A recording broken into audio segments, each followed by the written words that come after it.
Filippo, Hey Glenn. thanks for joining me. Good to have you. Thanks. Probably makes sense just to say who you are. Sure thing. Yeah. So nice to be here with you. I'm Filippo from Regenagri. I'm a lead scheme developer and a regenerative agronomic advisor. Been working there for 2 years almost now, and I take care mainly of developing the standard criteria for Regenagri, and also the carbon standard for Regenagri, so the way to achieve also carbon credits in agriculture. So first of all, what is Regenagri? Yes, so Regenagri is a program that aims to help farmers transition to regenerative agriculture. That's it in a nutshell, and of course we have different way of doing it, different service throughout this transition. Okay, so I find that interesting because I know Regenagri as a certification, but you've just described it as a process of helping people to go through. Yeah, certification is one little part of the whole program. It is there in order to ensure that the claims made by the farmers are present, verified, traceable, are transparent as well, all throughout the supply chain. Okay. But yeah, that's just one little bit. So it's not. So Regenagri isn't an organisation that just sort of steps in at a particular point, does a massive audit, and says you're regenerative or you're not. There's a lot more backstory to that. Yeah. It's not just this black or white. The program minimum is a 3 years long commitment. Okay. Minimum, of course, and that's only for the certification part. But when we start talking about carbon and greenhouse gas, it goes actually minimum 10 years. So that's a different time frame, of course. I think now is probably a really good time to, and I think this is going to be one of the key moments of this conversation, but how do we define, currently, how would you define, I've got my own way of doing this, but what's the simplest way that you could describe what regenerative agriculture is? And I mean, that should apply to, because I know you guys do everything from, like, we've worked with you on beef, but you also do timber, and you do cotton, and you do anything that could be considered an agricultural project, right? So what's the elevator pitch of describing to somebody what regenerative agriculture is? That's always a complex one, but let's start by saying that it's regenerative agriculture for us, for Regenagri, it's an holistic way of engaging with the farmland and with the supply chain as well. We've defined a set of 30 criteria that aims to. But what's the nutshell? What's the single line? The single line is something for the health of the land and the wealth of those who live on it. Interesting. Okay.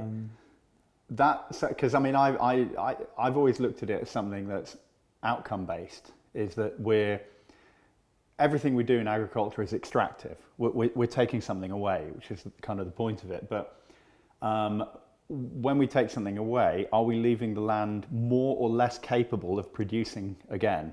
And my way of looking at it is, if we're leaving the land more capable of producing for us again, it's regenerative. If we're leaving it less capable, it's destructive. But how does that sort of, and that could apply to timber, it could apply to chickens, hopefully it could apply to anything that you certify. But, and I think the other thing that is really important to help people get their head around, in my view, which is something we're going to go into a lot, is that it's not a prescriptive set of rules, but it's what the outcome of your actions is. So what outcomes are you measuring, and how's that the same, and how's it different between timber and beef, for example? Yeah. Just maybe before moving forward, timber could be part of Regenagri, but we're not dealing with it. Oh, you're not? Much. Okay, no. right. Is that more? That would be rather forestry type of thing. Yeah. Where for the moment we're just very much focusing on the agriculture part. So right. So arable crops, livestock, and top fruits as well. So food and fiber, basically. So, food and fibers, okay, exactly. Okay. Yeah, mainly. So I've kind of asked you about 20 questions in one there. So how, yeah, do you think my description is kind of accurate? Absolutely, yeah. Outcomes must be there, must be quantified. I think it's already another topic very much growing and needed in regenerative agriculture. We just can't say it's going better. We want to know numbers because we want to compare, we want to benchmark farmers. And legally, you want to be able to make, if people are making claims, it has to be legal, right? Yeah, the supply chain needs to be transparent. The end consumer needs to know which direction he should take by knowing the data. So that's something very common for regenerative agriculture, and we're trying to bring that forward for regenagri. Which outcome do we measure? That was another point that you were going into. As much as we can. We're focusing on quite some metrics. Let's start by the classic ones. So the utilization of synthetic inputs, for example, we want to trace them, we want to quantify them, and we want to ask for a mandatory reduction over time. Okay, so that could apply to synthetic inputs in animal farming. Could be hard feed, additive feed, like anything like that. And I guess for crops it could be chemical fertilizer and crop protection. Yeah. Okay, so is the aim, are you trying to get people to get to a 0 point or to get to a natural point? Like how? We're trying to get them to lower them quickly as much as possible, by securing also their production, meaning that we're not aiming to disrupt supply chains because that would cause food prices hike. Right. And again, you said a really interesting thing, which the only other person that I've ever met who's mentioned economics in terms of regeneration is a farmer called Tim May, who was describing it to me, saying it's all very well talking about regen ag, but if your profits are going down, it's not regenerative. We need to be regenerating economies as well and people. And that's something that does not come from regenerative agriculture itself. It goes back to what the definition was given for sustainable development from the UN. It was 1990. Wow. So the trees element were social, economic, and environmental. So and the term regeneration, of course, has its roots down there, but the economic side needs to be there. Otherwise, the system would not move on itself. Yeah. Now, regeneration needs to go further on the environmental side, so that's the new thing. But jumping back into what you said about trying to get farmers to reduce synthetic inputs, right? Within a conventional farming system, a lot of farmers potentially have a mindset of more inputs means more outputs, right? So you put more in, you put more fertilizer on, you put more in, you use more insecticides, you get more product at the end of it all. How can you break that cycle? Well, it's quite some decision making that needs to go in there to break that cycle. It's not an easy answer, but what I like to always say is that the farmer shouldn't be alone in this decision making. The supply chain behind him or above him should be there to support him, follow him, advise him as well. So these are the sort of questions that you guys are actively involved in, like helping people get to the point of. It's like, well, how do I put less in and get more out, kind of thing. Yeah. And it's not just an agronomic question that we're asking there, because I think that the scientific and the technical agronomic aspect has already been cleared out. I mean, it's been decades that we're seeing that other way of farmings are possible. Okay. They're more complex. Yep. More complex because they're more nature-based and less reductionistic? Exactly. Okay. Exactly. So essentially what you're trying to do is cut down on synthetics by introducing natural versions or natural systems. Yep. Okay. And making systems that are less brittle and reliant on potentially volatile supply chains. And fossil fuel supply chains. Fossil fuels, of course, yeah. And biology destroying supply chain as well. And reductionist logistic Yeah. supply chains as well. So, That's one part of it. Then other type of outcomes, of course, is soil health. Now we measure soil organic matter, soil organic carbon. Then up to each specific project to go even further to check soil biology. I know that there are multiple solutions out there to do that as well. And then we go in a quantitative way about the surface area dedicated to certain good practice. Now, this is not an outcome by itself, but if you look at it from a good angle, it could be an hybrid between practice and outcomes, because very often they go also hand in hand together if you measure them in the right way. Okay, so just get my head around what you're saying is like it would be, let's say there's a square table here. Let's say this is the entire farm. Is how much of it you've given back to nature, you've put into different types of stewardship, or is it that ecological sort of thing? connectivity, such as hedgerows or windbreaks. These are practices, of course, but then you need to start practice, and then we can start measuring outcome afterwards. Right. Okay. Outcomes must be there at all times, but they're only present after the practice. Some type of practice has been done as well. I've got you. So essentially, kind of what I said was a bit oversimplified, but it is true. Regenerative agriculture is defined by outcomes, but the outcomes are caused by practice change. Okay, that's pretty good, right? Well, yeah. It's a long process. We're not gonna. But that's a good kind of nutshell. Yeah. Something that I really we talked about this slightly off camera, and I really want to dig into is. The idea that I want to dig into a bit the link between organic, regenerative, conventional regenerative, and how all that fits together. Because something that I've been a bit puzzled by is if we have, I'm going to use my table again as an example, but if this is our square farm here, and on this farm, using an example of the type of things that ethical butcher is involved with, we might have holistic grazing of cattle. So let's say this is our field, and we can keep the cattle in little pens, and we can move them every single day, and the land behind them is regenerating all the time, and then we're running chickens behind the cattle, to add more nutrition back into the soil. But if we're running chickens or we're running pork or things like that, we do need external inputs. So this is not a closed system generally, right? Even the type of farming that we're doing. This land is getting regenerated, but you're having to bring nutrients in from outside. There are external inputs.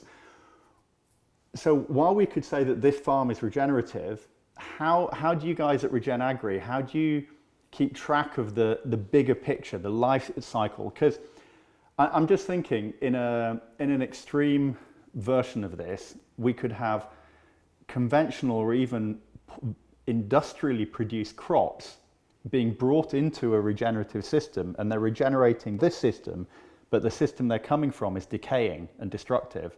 How does that marry up? How are you guys as a certification body keeping track of this kind of bigger chain? Yeah. So this type of topic we've addressed it with our new standard update. It's something that we published at, was it end of November? So oh gosh, so like just now, just a couple so this is days ago. This is a timely question. Yeah. God, so lucky for you. we lucky for me, because but we were aware that this bigger picture needs to be present. Needs to be present in our evaluation of the farm. So, okay. And especially for livestock system, which we are interacting more and more. Not as much as we do with arable, but still so Regenagri is more arable based at the moment, is it? At the moment, yes. Okay. Yes. Right, that's we're going to get into that in a bit, but keep going. So we've, as part of this new major update, which is the standard criteria 3.0, we've added a new item which we score the livestock farmer for, and it's about animal feed. So we actually ask where the feed comes from. Okay. And we're trying to push for a circular economy type of. Circular meaning the ideal is it comes from the same land, or That would be, yeah, maybe I should rather say local, but Local, circular would be, of course, the best. But I should rather say local, because we actually started to ask if the feed brought into the farm comes from either on the farm itself or maximum 100 kilometers far from this farm. Okay. So maybe it's rather a local system that we're trying to engage with. So local in that sense is it's probably going to be the same kind of climactic zone, or Yeah, I mean the transport is less important, and but then it's not the same Brazilian climatic. soy being fed to chickens in Leicestershire, for example. I mean that's exactly, that. Exactly. It's not Brazilian soy coming from potential risky deforestation, or maybe not traceable at all because of some reason. That's very contentious, right? How traceable the soy actually is, whether it's rainforest safe. But so that sounds great. So, for example, for a British poultry or pork farmer, if they're going to be Regenagri certified, they can't be using feed that's come from around the world. It's not about that they can't be using. They could use it, but if they would, then they would score less on that item, and they would need to score higher points on other items. So they would need to do better in their rotational grazing, or in their multiple species diversity, or in their animal health and welfare, or in the conservation area. So in Regenagri, it's not black and white, because to be honest, we've learned a little bit from other schemes that are black and white, and the farmers didn't like them. It's just a yes or no. What when they say you can or can't do a certain thing, like it's a little bit reductionistic. Organic's a great example of that, right? I mean, organic is a set of can do's and can't do's. I think organic is a very good standard. It's a very good standard. But I understand that it's difficult in certain ways. And what you've described is really interesting, because it sounds a bit like the process of B Corp certification, where it's not about, you don't have to hit every metric. You have to get a combined score above a certain standard to be B Corp certified. And really, in actual fact, nobody could ever score 100 out of 100. It's like an unachievable, but you have to, like you said, you can be really good at one thing if you compromised in another. But as you know, I'm super uncomfortable about the idea of using feedstuffs brought in from other countries. I know. Particularly soy. And the main reason for me about soy is the glyphosate issue. Is the GMO? It's genetically modified to be glyphosate resistant, and the damage that chemical, I believe, is doing to the ecosystems further away where it's coming from. I would struggle to think that something could be classed as regenerative if it's using Brazilian soy. Yeah. In my, I would find that it's a hard mental. Setting jump. The bar is always a difficult topic. What we're trying to achieve is an holistic way of, the same way that B Corp does, to find a good balance. Yeah. Okay. What if this livestock farmer comes with soy or whatever other feed? There are many other feed that are causing ecological damage as well, agroecological damage. But what if they're doing top-notch rotational grazing? What if they're doing as well? Because it's not only about the livestock management, but we also give a look at always as a standard at farm level. What if they're doing very well on their biodiversity practices and outcomes? What if they dedicated the ecological area to ecological connectivities? So I'm falling into the trap of the prescriptive certification rather than the outcome. Yeah. It's but I mean I agree with you that it's something that we need to keep an eye on, and as an evolving standard, we do not ask in Regenagri to continuous improvement only to the farmer, but also ourselves whenever we get good feedback from the agricultural part. So I mean, there's a term that's used a lot within the regenerative agriculture world, which is to be operating a model of continuous improvement. And I find it interesting. I think what you're almost saying there is that the standard itself is continuously improving, right? I mean, yeah, of course, of course. Nature is never still. Yeah. It moves constantly. So we want to be aligned with that. So can I jump a little bit now into a slightly different topic? Because from my awareness, and I think possibly a lot of the audience of our brand's awareness, we talk a lot about how animals can help regenerate the land. And from my basic understanding, it's simply because animals can, or particularly grazing animals, their waste products are essentially rapidly recycling nutrients so that the plants and the other life can make use of those nutrients more quickly. And that's why a grazing animal, for example, can have a knock-on effect at creating more vegetation growth. And what we're essentially trying to do is create an increase in the amount of photosynthesis that's happening on the land, because photosynthesis removes carbon from the air. And that's kind of a fairly simple thing, is you're taking plant matter and you're recycling it, and that encourages more plant matter to grow more quickly and increases complexity. Now, that's all very well, and I've seen some great examples of our farmers who are trying to build as much complexity into their system as possible. So on pasture land, they want as many different plants as possible, they want as many different pollinating insects, and then all these different levels up. But that's idea, that holistic mindset, almost seems to be the total opposite of trying to grow an arable crop. When you're trying to grow an arable crop, you want only that one crop to grow. In the traditional mindset, right? The traditional mindset is, if I'm growing wheat, I don't want anything other than wheat in that field.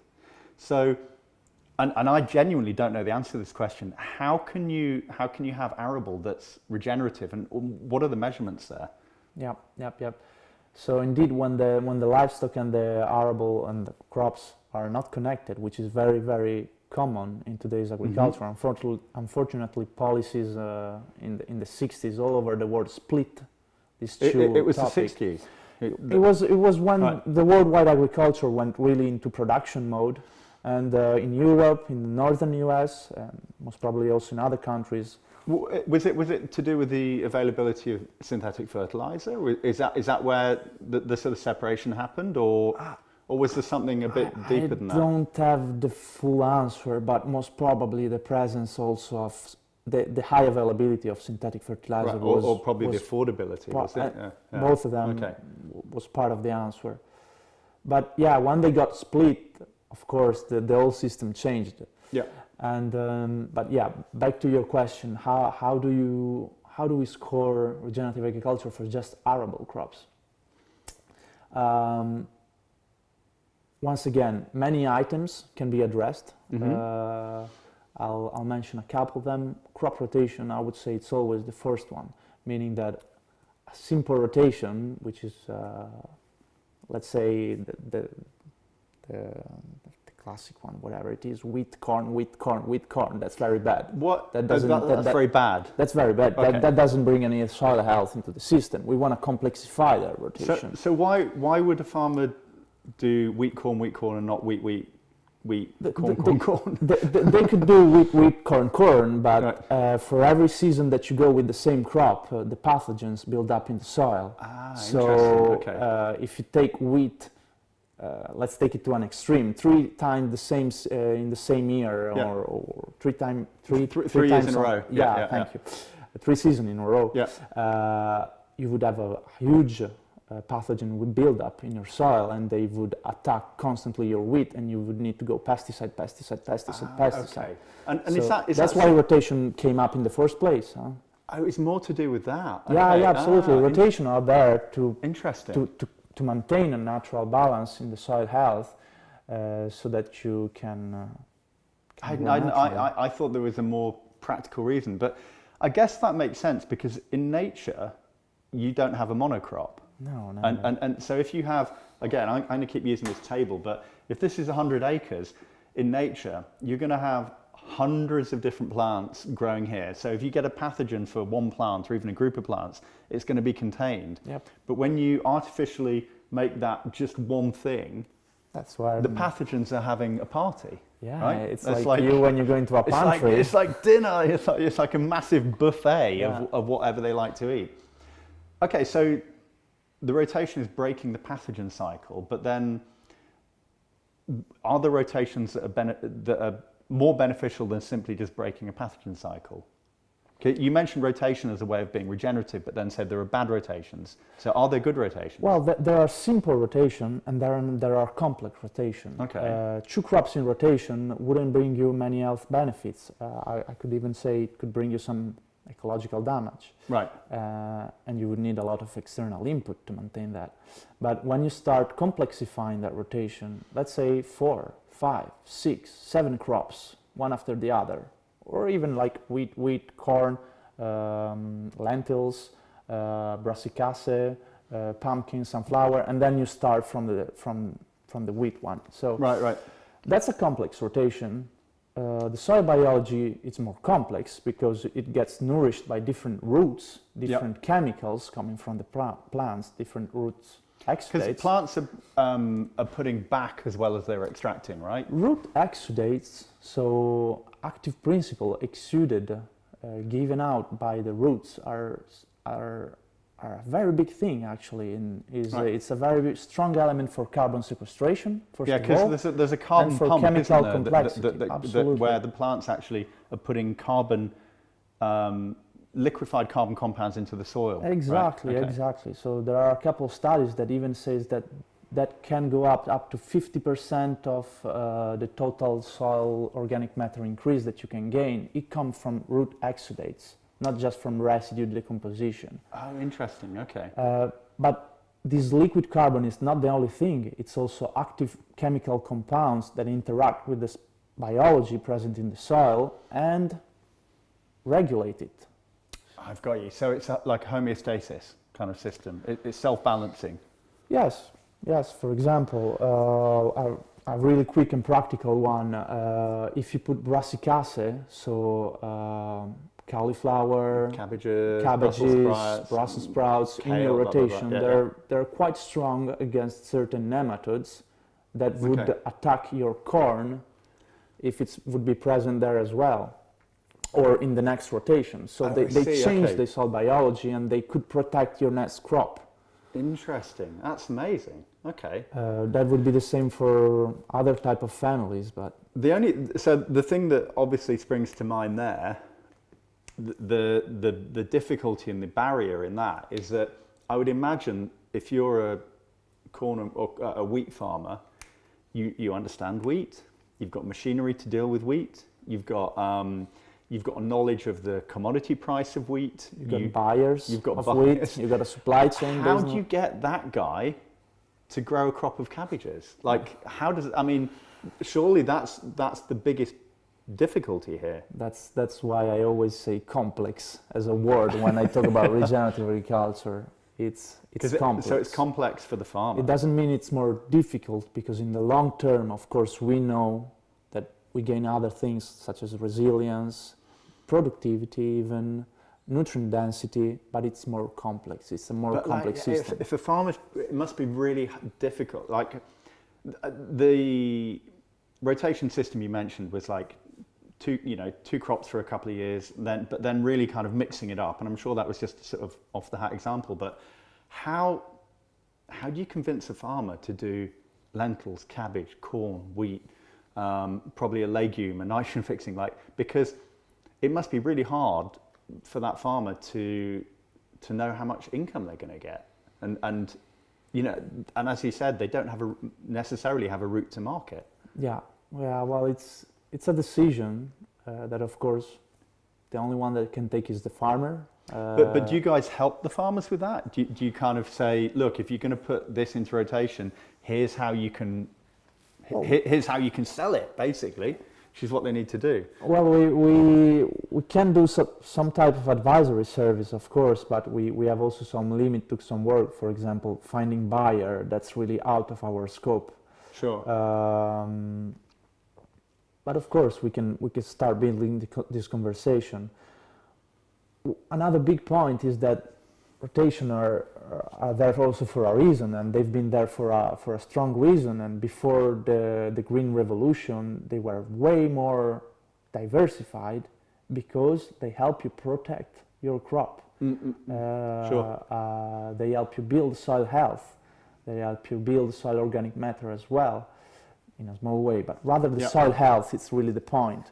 A diversified soil ecosystem brings pathogen resistance to the crop you're working with. I guess the difference is like when we're looking at the type of agriculture that I've seen, which is mostly grazing, a lot of the benefits to the land are above ground.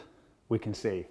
I can walk into a pasture where cows are grazing, and there are some plants that are up to here, and there's some that are down here, and there's different coloured flowers, and I don't know the names of many of them, but I can see that there are different plants with different lengths of roots pulling different minerals from different parts, but it's there and it's obvious and it's above ground. But I think what you're saying is that with arable, you're looking at the changes below the surface as well.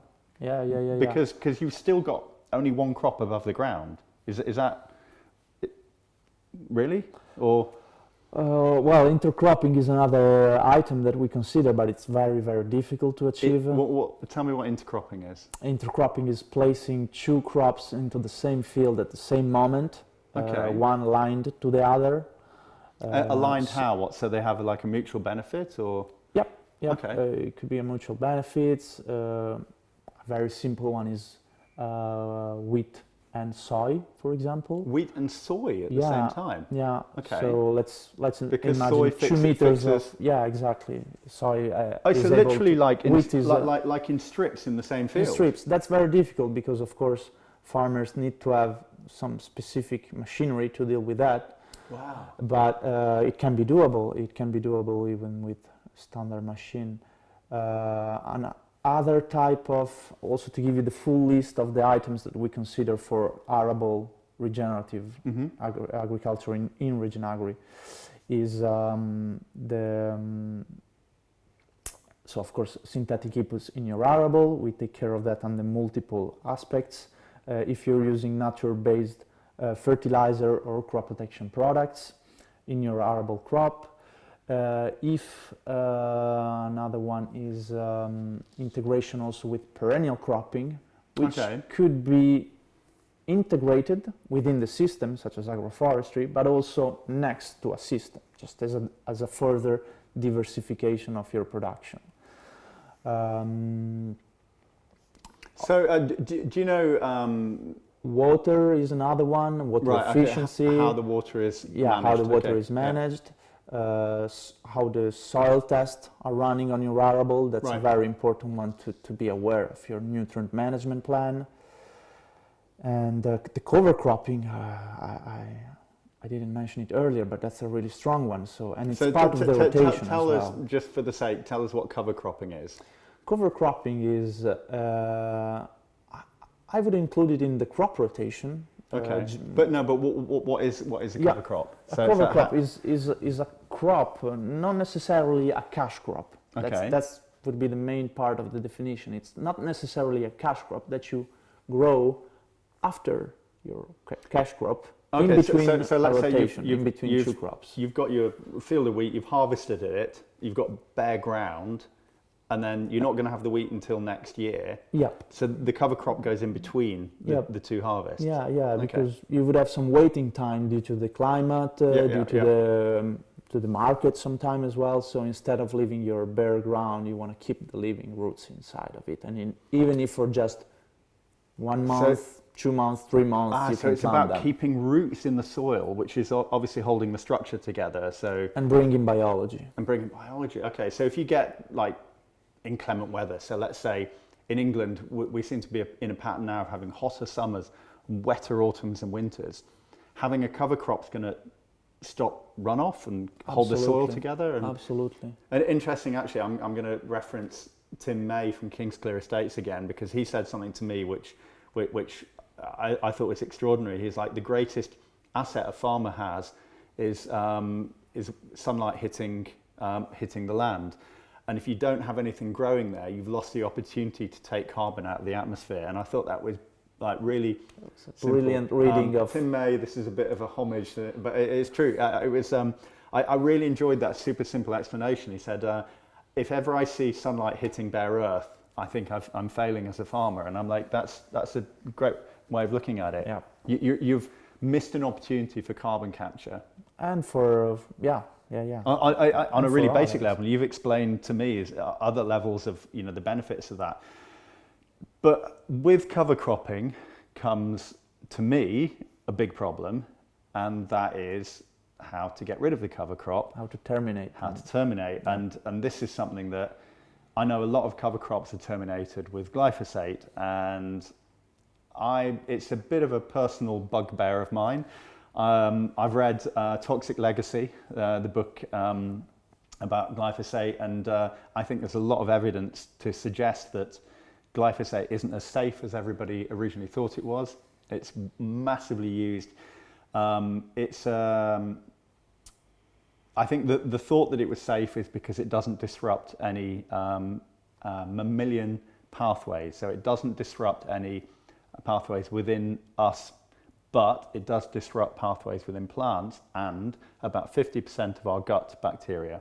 And so there is this What theory. about reptilian and water life? Then the list could go Well, on no, as well. it's more that it's a shikamatte. I forget the name of the pathway, but it disrupts a particular protein synthesis pathway within plants, which is how it's so effective. It's a very simple chemical. It's very soluble, so it remains in water. But I think we're barely starting to understand the link between soil biome and our own gut biome, and how that affects our health. And my problem with glyphosate is that it has been shown to disrupt the human gut biome, and that can affect. We're starting to realise that can affect our emotions. It can affect our hunger, our satiety, our all kinds of things. So cover crops are amazing. And But how do you terminate? How do we terminate? And are you aware of any better options for terminating cover crops? There's what is called agronomically the rolling over. So with a very heavy, Literally, it's a mechanical way to just terminate. squishing them. Yeah, you Right. just squish them with a heavy metal roll, and you grind them a little bit, a little bit. You grind them, you disrupt all the top part, and you kill that plant, and you leave all the residue in the soil. That's a very good way of doing it.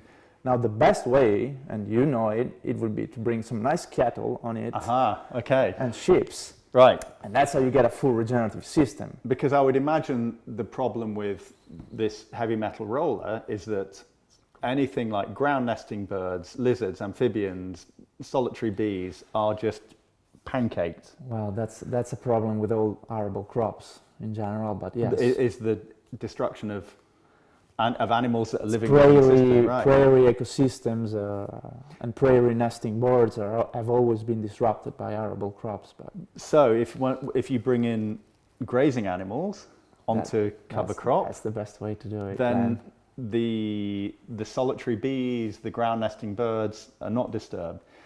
So really, no diesel is being burned. No, yeah, of No- course. The no- diesel, of course, the diesel No machine aspect. compaction is You're not squishing the soil down only with hooves. That would be the best win solution. So really, the most regenerative way that we can produce arable is with animals in the mix. And would that be? I would say that's the highest level of regeneration you can achieve. Yes. And would that need to be every year, or would that need to be every 2 years, or? That's a tough question. It depends on your system. Okay. It depends on your system because here in England, I would say that with the climate that we have, you could do it every year, every season. Because we're quite good at growing But pasture. in here. drier climates, Right. then maybe it's not worth it to get livestock into a specific So field every. I know every you year. were just in the States. You were in Texas, right? Yeah. You said. would you, and you were looking at, was it cotton out there? It was a farm that was growing cotton, wheat, and livestock as well. Okay, and so would that system, which is a more brittle environment, so more arid, less rainfall, would that system benefit from cover crop and grazing, or is it more absolutely? I mean, okay. That's the fastest and better way to build soil organic matter, and therefore to increase your water retention capacity as soon as it rains, and your soil acting as a sponge to keep that rain in the system. Okay, so even in a very dry environment, the best way that you can get that to do is cover crop and then graze. Grazing, especially grazing. Right. Yeah. Cover crop, of course, to nourish the animal, but grazing, it's one of the fastest way to build soil organic matter. Gosh, but that's tough because, of course. What about if there's a long drought, and it was the case of this year? Your cover crop, you planted it, it doesn't grow up. I've got you. And the same would go for a grassland, and we've seen it in Britain also this year that the grassland didn't grow. So is it worth it bringing your livestock there when there's no there's feed nothing for to it? eat? There's nothing to eat. So then there you break the cycle. But the other big problem with that is the same problem that we identified when you were talking about rotation, is that if you're a wheat farmer, you probably don't know much about cows, or sheep. And I've always had this idea, actually, that the future of farming, if things go in the correct direction, the direction I'd like to see them, is that livestock farmers become modern nomads. And I'd like to kind of almost see an end to the idea of farmers owning land. You know, I'd like to see this sort of. I've got this kind of hippie ideal that you could be a farmer by providing a service rather than owning land and moving around the country. And a livestock farmer, yeah. But being a livestock farmer, and I think the really interesting thing about that's what shepherds have done for thousands of years, huh? Yeah, but it's already present. You know, our brand, we've got that symbol that's a bit like an F, sort of pointing down. There was a lot of thought that went into that, and that symbol is called a fehu, and it means wealth in cattle.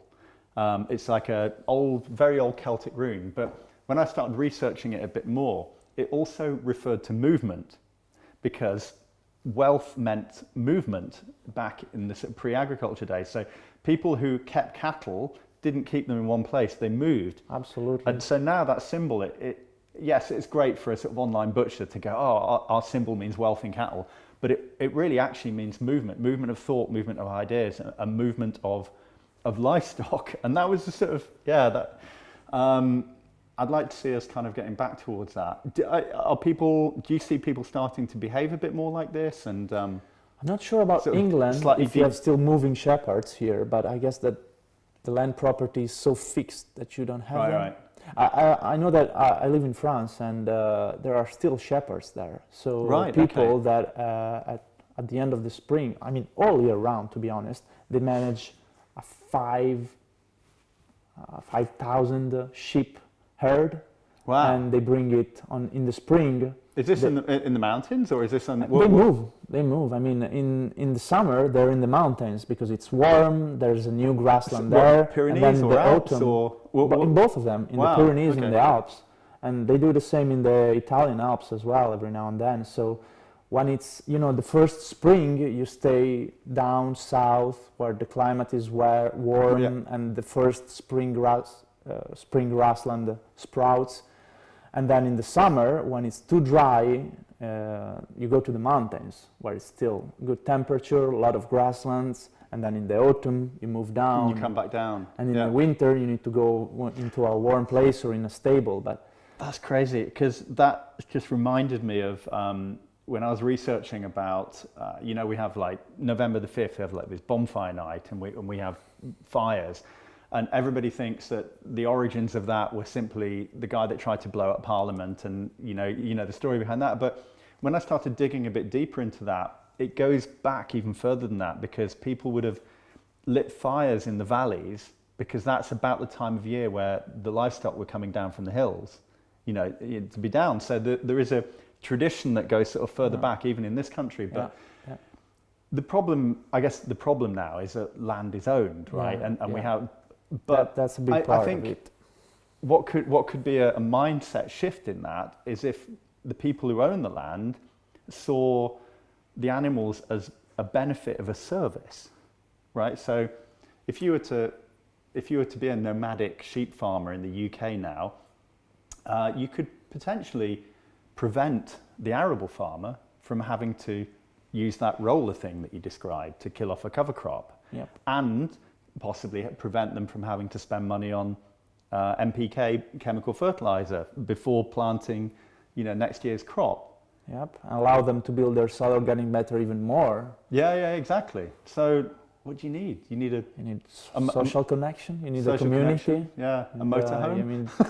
You need cooperation. Yeah. You need communication. And also between just these sort of farmers. maybe some sort of decentralized idea, like a bit more of a holistic economy. Well, we gotta wait some good policies for that. Hopefully they'll come soon. Do you think this is going to come from policy, or do you think this is going to come from? It's such a huge shift that we gotta make that it should come from everywhere. It should come from people organizing themselves. Yeah. It should come from business Oh, changing their business models. It should come from politicians doing some good things. At the We've very got end. we've got the connectivity for people to do this right now. I mean, this could be one of the real benefits of social media. We've got forums, we've got WhatsApp groups. There's so many different ways that people could connect. I guess it's just getting people to the infrastructure part's the hard bit, I guess. Yeah, that's a good one as well. I mean, So okay, I think we've kind of hit like a really nice point of like what the ideal is, and where kind of regenerative could get to would be the only inputs are sunlight and rainwater, and that everything is rotating around, and we're using a lot of science and monitoring and feedback to work out what the optimal rotation is, including animals, for any bit of land. I want to jump completely away from all of that now, I think, and I want to ask your opinion on where I think that as the public are starting to understand even the term, the concept of regenerative agriculture, we're in for a bit of a wild west, and there's going to be some greenwashing, and there's going to be some problems with the term, with people understanding it and who's using it and how and why and when. And I think a lot of big brands are going to want to use the term regenerative agriculture. I think they're going to use it incorrectly. I think they're going to be using it potentially immorally. What do you think we can do about that? I mean, regenagri is a standard, so Right. we're here for that exact reason. Okay. To define a line on what is and what is not. So without going into much details, I think that we should keep this movement going for sure. Let's not make it black or white, because it didn't work. We've seen it with organic. Organic managed to. It's a good standard. I'll say it again, because as soon as I go to the supermarket, I buy those organic items. I agree, and if people, It's a good way, and it's a good direction, but it didn't achieve the scale that we needed to, and the continuous improvement that we needed to. It just created a black or white situation. Meaning you're either organic or you're not, but there's no degrees of organicness. So would the ultimate be organic regenerative, do you think? Would that be like if you could be organic, soil association organic and regenagri certified, do you think that would be about as good as we could get? That would be a very good system, but yet again, I don't mind having a little chemistry in it, because of each farmer's scenario is different. If you're farming in a very humid environment, shrooms and pathogen shrooms will always attack you. But pathogenic mushrooms and fungi?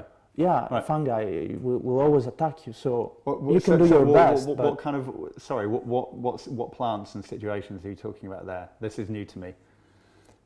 It's just that fungi proliferate very much when humidity levels are high. So what plants or crops or things would that affect?